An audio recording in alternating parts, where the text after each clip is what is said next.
comment est-ce que vous allez? J'espère que vous allez bien. Je suis Zoya du Dema System, le style de pensée céleste, le style qui vous connecte à la pensée divine. Aujourd'hui, nous allons parler des 3 questions fondamentales pour pouvoir réussir à l'étranger. 3 questions que tu dois te poser et à laquelle tu dois pouvoir répondre si tu veux réussir dans une terre étrangère. Malheureusement, nous voyons beaucoup d'immigrés qui arrivent à l'étranger, qui arrivent en Europe, mais qui ne décollent pas. J'en parle pourquoi? Parce que moi aussi, j'ai été victime de cela. Nous avons quitté notre pays avec des grands rêves, avec des beaux rêves, avec la foi en Dieu, mais nous arrivons dans le pays étranger et rien n'évolue. Ce n'était pas simplement mon cas, c'est aussi le cas de plusieurs personnes que j'ai pu observer. Pourquoi nous arrivons à l'étranger, nous n'arrivons pas à décoller, nous n'arrivons pas à réussir, et c'est ce que je vais expliquer sur cette vidéo.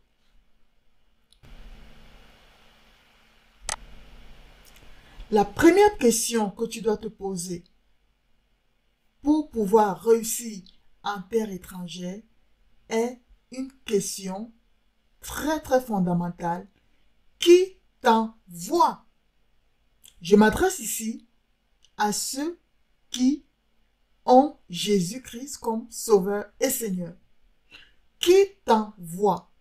Tu es retrouvé aux États-Unis, tu es retrouvé en France, tu es retrouvé au Canada, tu es retrouvé même en Afrique, parce qu'il y en a qui ont quitté l'Europe pour l'Afrique. La question que je veux que tu te poses, c'est qui t'a envoyé? Est-ce que c'est la famine? Est-ce que c'est l'égoïsme? C'est ton ego? Qu'est-ce qui t'a envoyé ici, en Europe, en Amérique, où tu te trouves?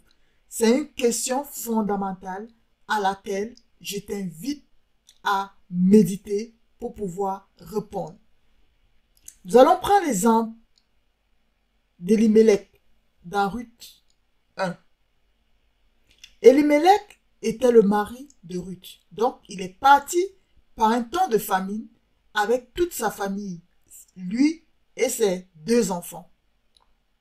Malheureusement, il est mort et ses 2 enfants aussi sont morts. C'est ce qui arrive avec beaucoup de personnes. Les enfants peuvent être quoi? La vision.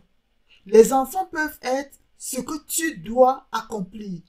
Combien de fois j'ai vu des personnes, quand ils étaient en Afrique, tellement zélés, tellement en feu pour Dieu. Des gens, quand ils me parlaient de leur vision, ils me parlaient des choses qu'ils vont accomplir, je me disais, waouh. Mais quelques années après, ici en Europe, ils ne sont que l'image d'eux-mêmes. Ils ne sont que l'image d'eux-mêmes. Mais cette grande vision, ces grandes choses pour Dieu que tu disais que tu allais accomplir, c'est aux oubliettes. Et c'est le cas de beaucoup de personnes qui sont parfois victimes de la malédiction d'Elimelech.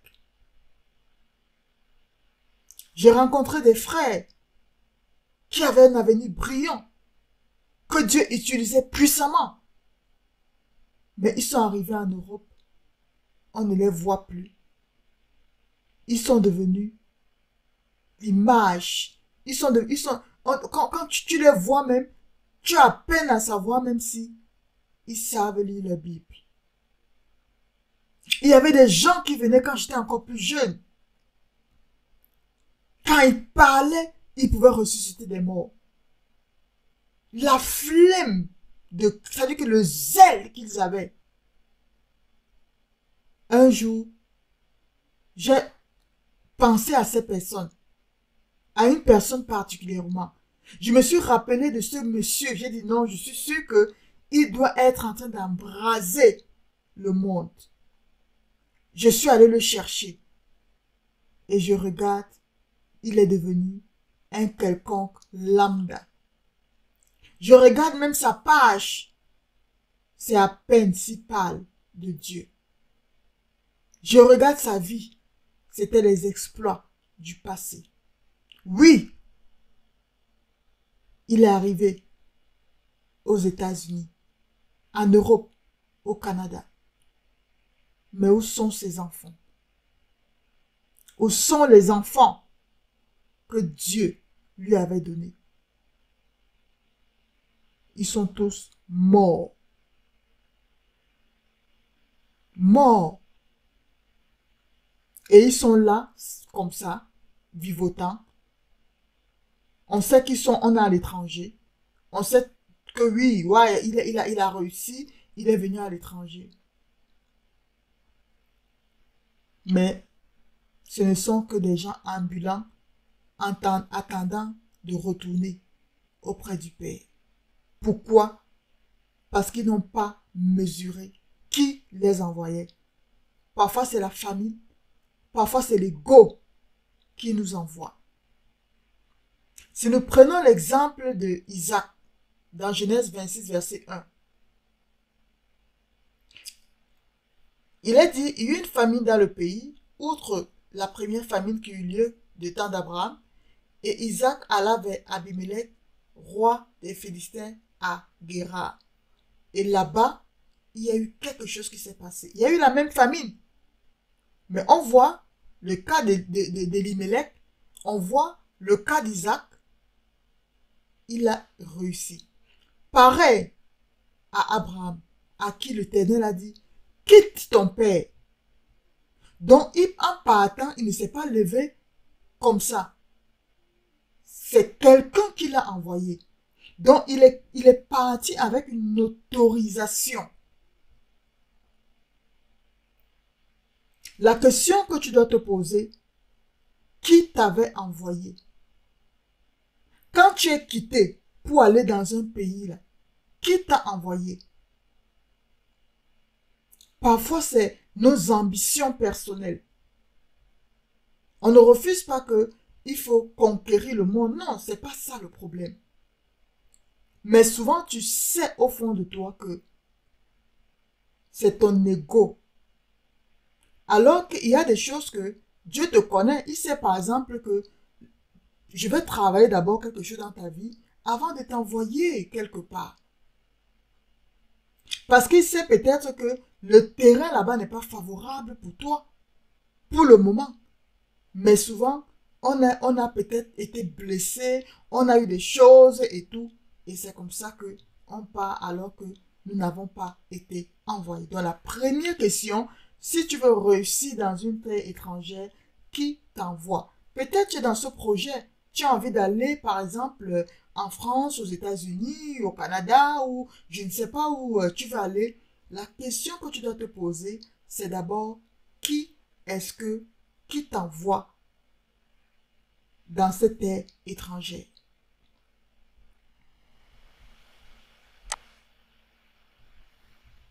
La deuxième question à laquelle il est important que tu puisses te poser, que tu puisses poser cette question, c'est la question de savoir qui es-tu?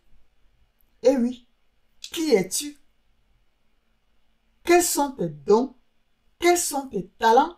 Quelles sont tes ressources? Si tu as déjà répondu à la première question, que c'est ton mandat vient d'en haut, la deuxième question à laquelle tu dois répondre, c'est qui est-ce que tu es? Tu es composé de quoi? Sur le plan organique, physique, on sait qu'on est composé d'eau, du chair, le sang, ceci, cela et tout. Mais tu dois aussi comprendre quels sont les dons que tu as. Quels sont les talents que tu as? Quelles sont les ressources que tu as? Ta ressource peut être intellectuelle, ça peut être financière, ça peut être matériel, ça peut être relationnel. Tu dois lister toutes ces ressources que tu as. Quand on lit dans 2 Corinthiens 3 qui dit « Vous êtes manifestement une lettre de Christ écrite par notre ministère, non avec de l'encre, mais avec l'Esprit du Dieu vivant, non sur des tablettes, mais sur des tables de chair, sur les cœurs. Tu es une lettre de Christ. Dans cette lettre-là, qu'est-ce qui est écrit là-dedans? Qu'est-ce qui... Oui, le pays t'envoie. Le gouvernement céleste t'envoie. Mais qu'est-ce qui est écrit dans ta lettre? Parce que c'est ça que tu devras accomplir. Il dit dans Josué 1, 8, que ce livre de la loi ne s'éloigne point de ta bouche. Médite-le jour et nuit pour agir fidèlement selon ce qui est écrit, car alors tu auras du succès dans tes entreprises. Tu auras des succès dans ce qui est écrit dans ta lettre de mission. Quels sont les dons que tu as reçus? Tu es un don toi-même, mais tu es quel don? Tu dois faire une analyse sur toi d'abord. Quels sont tes potentiels? Quels sont tes potentiels que Dieu a mis en toi? Tu peux savoir, non, j'ai le potentiel, j'ai la bouche, je sais parler. Je sais parler. Je sais exhorter, je sais relever les gens qui sont tristes, les gens qui sont mal en point. Quelles sont mes ressources que j'ai? Tu dois lister ces choses. Qui es-tu? C'est important que tu connaisses qui tu es. Et demande-le à ton Créateur. Demande-lui, Seigneur, qui suis-je? Qui suis-je? Rien qu'en connaissant qui tu es, ça va même t'orienter vers où tu vas aller. Parce que il y a des produits qui produisent dans les déserts. Il y a des plantes qui produisent dans l'eau. Donc, si tu as une plante qui produit dans le désert, tu vas dans l'eau, ben, il n'y aura pas de fruits. Il n'y aura rien qui va produire. C'est pour ça que c'est important que tu comprennes qui tu es.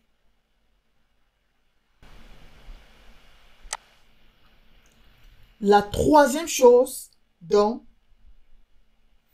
la troisième question à laquelle tu devras répondre, c'est où vas-tu? Où vas-tu? Tu as un mandat. Tu sais qui tu es. Maintenant, où vas-tu?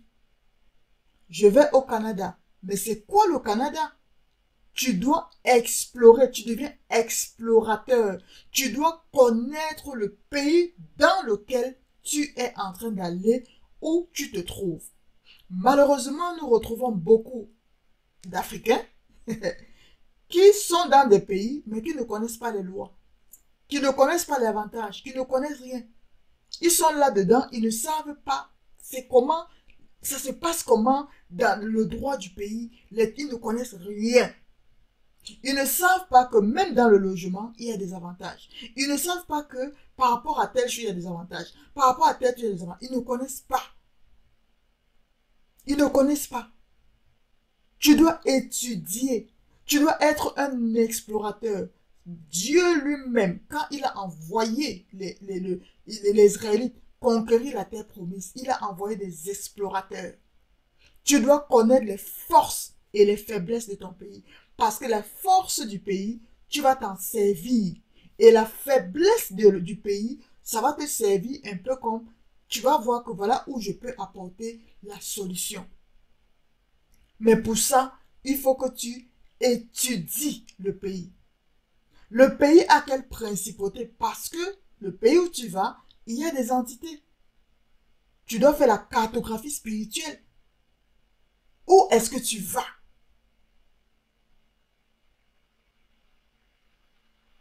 Tu dois faire des recherches. C'est quoi ce pays-là? On va te dire, c'est un pays où il y a le pétrole, il y a cela, c'est un pays comme ci. Donc, tu dois connaître le pays où tu vas. Il y a des gens qui sont aux États-Unis, ils ne connaissent même pas quel est le maire, de leur ville. C'est qui le bourgmestre de ta ville? C'est qui le maire? Comment est constitué? Quels sont les grands sites de la ville? Tu dois connaître. Où vas-tu? Maîtriser ces localisations où tu vas. Donc, si tu veux réussir en terre étrangère, la première question que tu dois te poser, qui m'envoie? Il faut d'abord que tu résous ce problème. Et si tu te retrouves que tu as des difficultés, tu as des choses, voilà et tout, pose-toi la question, qui m'envoie? Peut-être tu te retrouves en France alors que Dieu voulait que tu sois peut-être au Canada. Peut-être tu te retrouves aux États-Unis alors que où ton mandat devait se faire, c'est peut-être en Côte d'Ivoire. Donc c'est important de se trouver qui nous envoie. Et la deuxième, qui est-ce que tu es? Et la troisième question, où vas-tu? Réponds à ces trois questions et tu verras que le succès à l'étranger ne sera plus utopique pour toi, mais ce sera quelque chose de réel et de vérité. Parce que quand Dieu envoie, il l'accompagne. Son royaume t'accompagne dans ce que tu vas faire. Et quand tu sais qui tu sais avec qui, comment, où aller.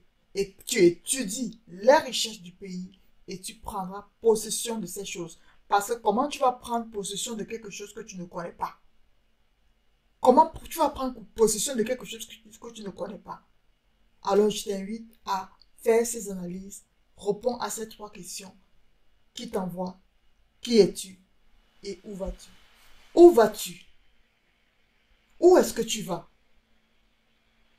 C'est très nécessaire que tu prennes un temps de faire l'exploration du pays où est-ce que tu te trouves. Quelles sont les faiblesses, quels sont les points? Tu fais l'exploration de ce pays. Parce qu'une lettre sans destinataire peut se perdre dans la nature. Une lettre qui ne sait pas où elle va, elle peut se perdre dans la nature. Et malheureusement, c'est la vie de beaucoup de personnes qui sont perdues dans la nature parce que ce sont des lettres sans destinataire. Tu as une destination. Il y a un endroit, Dieu t'a rempli de quelque chose pour une destination. Ne sois pas une lettre qui n'a pas de destinataire. Tu vas quelque part, dans un endroit, pour une cible précise. Ta lettre a un destinataire. Ta lettre, tu es une lettre et tu as un destinataire. C'est important que tu puisses le comprendre. Donc, en résumé, les trois choses que tu dois donc faire, tu te poses les trois questions. Maintenant, les trois choses que tu dois faire donc, quand tu as répondu à la première question de savoir, oui, qui m'envoie, qui je suis et où est-ce que je vais. Donc, j'ai fait la cartographie de mon pays, j'ai fait la cartographie, je connais les forces, je connais les faiblesses, je connais ces choses et tout. Si c'est dans le domaine de l'éducation où je suis, je connais, je maîtrise tout ce qui est éducation, les faiblesses et les forces. Si c'est dans les finances, je maîtrise les forces et les faiblesses. Peut-être ça peut être chez les enfants, ça peut être chez les femmes veuves, ça peut être chez les personnes âgées et tout. Qu'est-ce qui est mis en place comme structure? Qu'est-ce qui est mis en place qui devrait être et qui n'est pas mis et tout. Donc, tu fais cette analyse. Maintenant, il y a trois choses que tu dois faire. C'est voir. C'est-à-dire quoi? Tu as maintenant cette vision. Travailler sur ta vision. Ça veut dire avec qui je suis et où je vais. Voici donc ce que je dois faire dans ce pays. Je suis appelé à faire telle chose dans ce pays. Je suis appelé à changer telle chose dans ce pays. Je sais que j'ai le mandat de Dieu. J'ai les compétences que Dieu m'a données. Et voici ce que je suis appelé à faire. Je vais construire peut-être des maisons où des SDF vont vivre. SDF, pardon. Je vais construire peut-être des homes. Je vais faire ci, je vais faire... Donc, il faut que cette chose-là soit entièrement en toi. Que tes yeux soient plongés dans ta lettre de mission. Il faut que ton regard soit plongé dans ta lettre de mission. Ça dit, tu ne te détournes ni à gauche ni à droite. C'est cette chose-là que tu dois faire. Je sais qui je suis venu là pour une mission. Donc, mon regard, ma vie c'est ça que je dois voir tout le temps. Et la deuxième des choses, c'est de persévérer parce qu'il y aura des obstacles. Il y aura des obstacles. Il y aura des gens qui vont te dire, mais t'es fou. Comment tu fais? C'est pas juste. C'est pas ci. C'est pas ça. Tu dois persévérer. Et la troisième chose, c'est l'action. Chaque jour, tu dois agir. Tu dois agir. Tu dois agir. Être dans l'action. Être dans l'action. Je nous donne 3 mois pour voir que les choses commencent à changer. Si tu sais que voilà tel domaine-là, je vois ça tout le temps, je persévère dedans et je agis et j'agis. Chaque jour, je pose une action. Chaque jour, je pose une action et tu verras que ta réussite en terre étrangère ne sera plus quelque chose d'utopique, mais ce sera une réalité, ce sera une vérité étrangère. Que le Seigneur te bénisse. C'était Zoya sur le Dema System. Bye bye.